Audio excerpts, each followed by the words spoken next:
వచ్చాము చూడండి. ఇది ఘాట్ రోడ్ సిస్టమ్ లాగా ఎలా ఉందో, మొత్తం చుట్టూరు కొండలు ఉన్నాయి. చూడండి చూడండి మొత్తం ఘాట్ రోడ్ సిస్టమ్. గుడికి తీసుకొచ్చింది నా ఫ్రెండ్ నిజామాబాద్లో.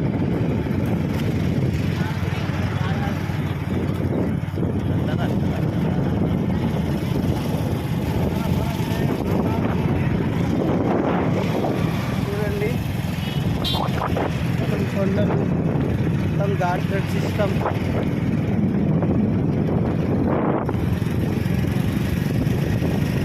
ఇది ఏం గుడి అంటారా? గుడి పేరేంటి? సిద్ధులో గుట్ట. ఏంది? సిద్ధు సిగ్గులో గుట్ట. ఈ గుడి పేరు వచ్చేసి సిగ్గులో గుట్ట అంట. నేను ఘాట్ రోడ్ సిస్టమ్ పైకి వెళ్తున్నాం చూడండి. పైకి వెళ్ళిన తర్వాత కూడా గుడి దగ్గర